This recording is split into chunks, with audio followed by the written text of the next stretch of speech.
So my dad's 96 today, so I thought I'd make a little video to share a bit of his story, which is really, really interesting, and how he came to be at the helm of a chain of 17 fish and chip shops. So I was born in a really entrepreneurial family, and it kind of like never even occurred to me to do anything else, certainly not to get a job. My goodness me. But one of the things I remember, so here are some of the things I remember growing up as a child. He was incredibly self-motivated and disciplined. He had a daily routine which never changed. I never saw him have a lie-in, ever. Still to this day. He would get up every single morning before work at 5 a.m. and run 15 miles. That was his thing. And he would come back in just as we were kind of like getting ready for school in the morning, dripping in perspiration with a huge smile on his face saying, "That was amazing." And we were just like, whatever. But I realise now, you know, what an unusual thing that was. Now, we grew up with it, and I was just like, everybody's dad does that, right? But apparently not.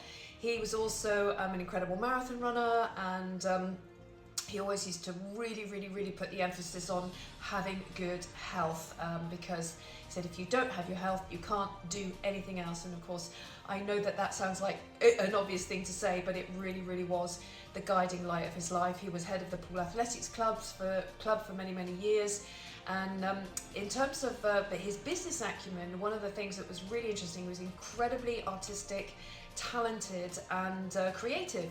And so in the early days, of course, you know, we didn't have internet or social media or anything like that. He would come up with these amazing marketing ideas in terms of getting the name of the brand out on the South Coast. And one of them was that he used to sponsor local sports teams, and he created t-shirts for the kids playing in the football teams with Long's Fish and Chips written on it. And he actually created the logo himself, which is amazing. It's kind of like a round net with a sort of like a graphic fish in the middle, and it's still used today. And all the branding, you know, came from that kind of marketing. So he would see, you know, all the parents would be there watching their kids playing football on a Saturday, and they're all wearing, you know, logoed up t-shirts. I don't know if that was like kind of like before or after, when, you know, sponsors like became a real thing, but you know, he did that. And another amazing thing he used to do is that he would organise art competitions for the kids in school. He would then go as a sponsor, get all their paintings up on the walls of his fish and chip shop, particularly down in Oakdale. So of course all the parents would come and see their kids' drawings and buy fish and chips. So there were a couple of really amazing marketing things he did, really creative. And every single week he would design a handmade advertisement which would go in the local Bournemouth Evening Echo as well. So apparently people used to say that they would buy specifically on a Friday evening just to see what he'd created that week.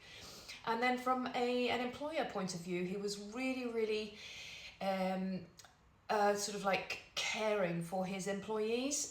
All his managers were provided with accommodation because all the properties had flats above them, and he would just give them to his staff. They were incredibly well paid, and they were really incentivized as well, because a lot of them earned like commissions from the increased profits that the shops taught. So people were really incentivized. And a lot of people did their entire working careers with him, you know, 40 years. So that the staff actually stayed with him was actually incredible. And he used to take them out on staff outings.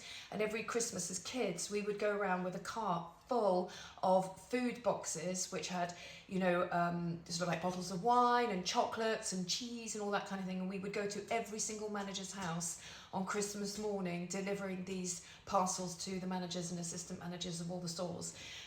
So I still remember that, him taking me and my sister. So it's actually way before my brother was born, so I was definitely under 9 years old, and just sitting there and talking to all the staff every single Christmas morning. We used to do that. So that's you know, just a few things. You know, this is like really going the extra mile, paying attention to detail, being very creative, very talented, unbelievably enthusiastic and passionate about being the best that you could possibly be. Not being the best in the world, but being the best that you could possibly be.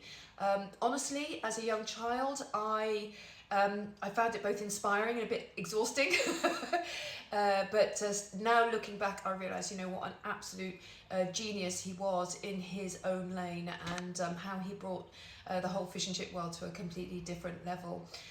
Some of you actually on this app, including my friend Mike Sharp, knows my dad, and even now when I go back down to Poole, I just say I'm Long's Fish and Chips. It's like, oh yeah, we all know who Long's Fish and Chips is. So you just goes to show how important branding and marketing is. So So there we are, it's a bit of a longer video today.